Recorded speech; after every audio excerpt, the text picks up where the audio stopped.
just saw is not a mechanic shop. It's not a warehouse. It's not a storage unit. It's someone's home.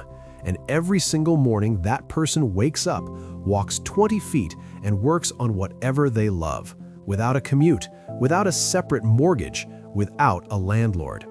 It's called a Garagedominium, and I'm willing to bet most of you watching this have never heard that word before today. Here's why that matters.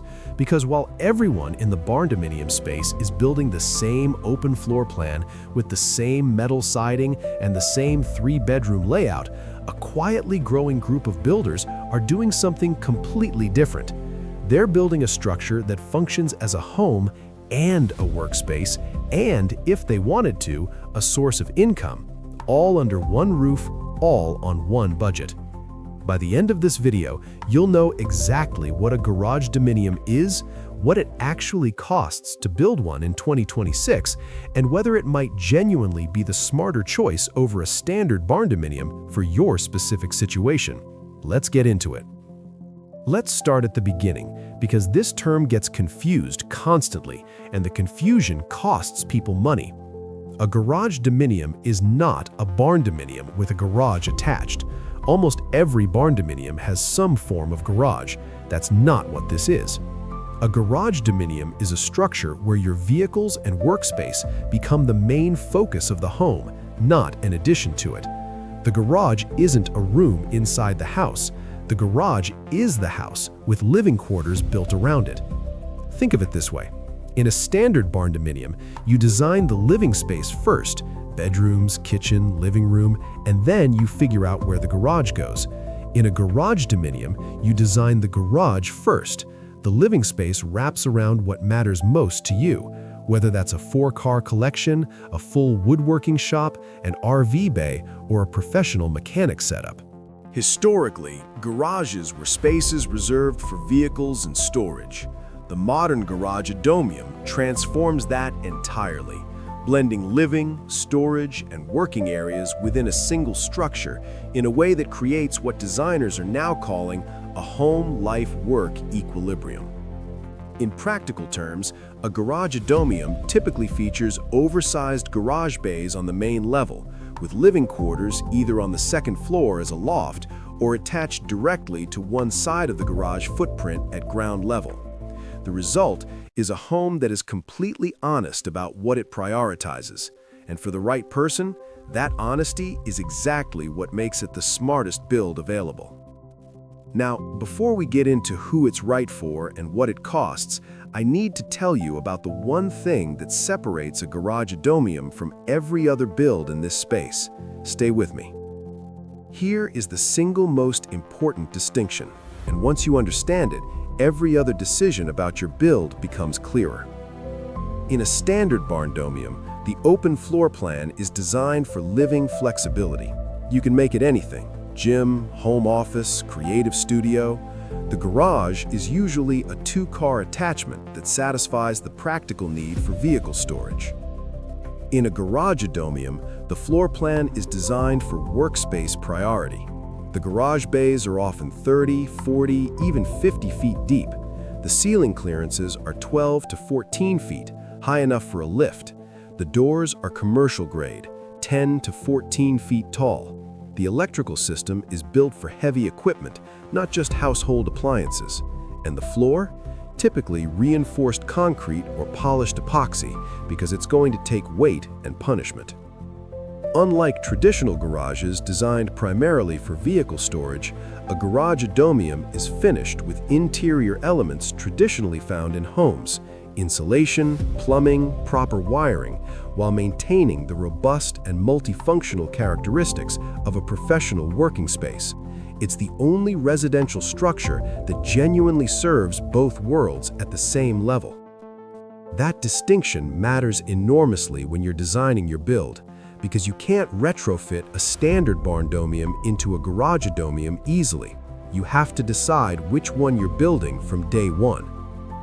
All right, now the question every single person watching this actually wants answered.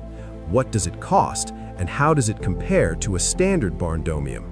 Here are the real numbers. Let's talk money. because this is where the Garagedominium either wins or loses for most people. First, the Barndominium baseline. According to verified 2026 data, a fully finished Barndominium runs $65 to $160 per square foot, depending on your finishes, location, and contractor. On a standard 2,000 square foot build, that puts you between $130,000 and $320,000, with most mid-finish builds landing around $230,000. That's your comparison point. Now, the Garagedominium. The cost structure is actually different and smarter in some ways because the garage portion of the structure costs significantly less per square foot to build than finished living space. Here's what the data shows. In 2026, a properly built detached garage structure runs $45 to $75 per square foot, substantially less than finished residential construction. The living quarters attached to or above the garage run at standard Barndominium rates, $65 to $160 per square foot, depending on your finish level. So on a typical Garagedominium, say a 1,200 square foot garage with a 1,000 square foot living loft, your blended cost per square foot is genuinely lower overall than a fully finished Barndominium at the same total footprint. To put real numbers on it, a 2,200 square foot Garagedominium with a 1,200 square foot garage bay and a 1,000 square foot living loft can realistically land between $120,000 and $250,000 fully finished at mid-range specifications. Where you land in that range depends heavily on your region, your finish choices, and how you spec out the garage itself. Now, the honest caveats you need to budget for from day one. The large open garage space is a genuine challenge to heat and cool, and insulation is one of the biggest overlooked cost considerations. A commercial-grade vehicle lift runs $3,000 to $8,000. Heavy electrical service for equipment, starting at $2,000 to $5,000 for basic upgrades and running significantly higher for a full professional shop setup. Budget every one of those in from the beginning, not as afterthoughts, because retrofitting them later costs you double. This is the question most videos skip. And it's the most important one, because a Garagedominium is genuinely not for everyone. And that's not a flaw, it's a feature. The right person for a Garagedominium is someone who spends meaningful time working on their own vehicles, someone who specializes in automotive work as a career or side business, or someone who needs serious storage and workspace for recreational equipment, boats, RVs, ATVs, motorcycles, that a standard two-car garage simply can't accommodate. But it goes further than that. The open garage floor area can accommodate car work, carpentry, a full home gym, an art studio, a woodworking shop, even a photography setup. It's a home literally designed around whoever you are and whatever you actually do with your time.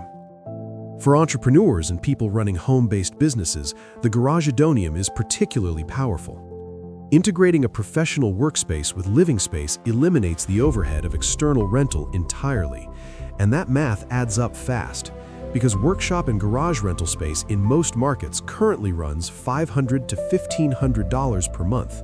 That's $6,000 to $18,000 per year that you're paying someone else for access to space you don't own and can't build equity in. When that workspace is under your own roof, you're not renting access to it anymore. You're building equity in it every single month. And here's the part of the Garagedominium story that almost nobody talks about, the income side. Stay with me, because this is where it gets genuinely interesting. One of the most compelling and underreported advantages of a Garagedominium is its potential to generate real income. And I want to give you honest, realistic numbers here, not inflated commercial figures. A homeowner running a part-time automotive service business out of their Garagedominium, oil changes, basic repairs, detailing, inspections, can realistically generate $2,000 to $5,000 per month in additional income, depending on their skill level, local demand, and how many hours they put in. That's not a full commercial shop operation. That's a side business running out of a space you already own and live in. On the rental side, a properly equipped single-bay garage workshop space rents for $500 to $1,500 per month, depending on size, equipment included, and your local market. In a multi-bay Garagedominium, multiple rental arrangements are possible simultaneously, stacking that income without adding a single square foot of new construction. Here's what that means practically. On the conservative end, one bay rented at $600 a month, that's $7,200 per year coming off your build cost every year you hold the property. Over a 10-year period, that's $72,000 in rental income from a space that also serves your daily life. A standard Barndominium doesn't offer that same built-in income opportunity without significant structural modification. I want to be direct. A Garagedominium is not a passive income machine. It requires the right location, the right market, and in some cases, local zoning permits for commercial activity. Do your homework on local regulations before you build with income in mind. But for the right builder in the right location, the income potential is real. It's documented, and it's something no standard Barndominium can match structurally. So, Garagedominium or standard Barndominium? Here is the honest, direct answer. Choose a standard Barndominium if your priority is maximizing comfortability, flexible living space for a family. The open floor plan, the bedroom layout, the kitchen, the lifestyle. A well-designed Barndominium delivers all of that better than a Garagedominium will. If you want a beautiful home first, the Barndominium wins. Choose a Garagedominium if any of the following is true for you. You have a serious vehicle collection or hobby that requires real professional-grade space, not a two-car garage, but genuine workshop-grade square footage. You run or want to run a home-based business that needs a credible working environment. You want income potential built into your property from day one, or you simply want a home that is completely unapologetically designed around who you are and how you actually spend your time. The biggest difference comes down to this. A Barndominium is a home first, with everything else built around that. A Garagedominium starts with a completely different priority from the foundation. No matter how you use the garage space, car collection, woodworking, rental income, home business, a Garagedominium is a garage first and a home second. And for the right person, that order of priorities is exactly right. Neither one is the wrong choice, but only one of them is the right choice for you. And knowing which one before you break ground is worth every minute you spend figuring it out. The Garagedominium is one of the most underreported and underbuilt concepts in the entire Barndominium space right now. Major plan platforms are actively expanding their Garagedominium collections. Builders across the South and Midwest are reporting rising inquiries, and the people who build them consistently say the same thing. They can't imagine going back to a standard layout. Drop a comment below right now. Tell me, are you a Garagedominium person or a standard Barndominium person? And if you had that garage space with zero budget limits, what would you put in it? I read every comment, and I genuinely want to know what you'd build. If this gave you something new to think about, like this video. And if you're serious about your build, subscribe, because next week we're going deep on something else nobody in this space is covering yet. I'll see you in the next one.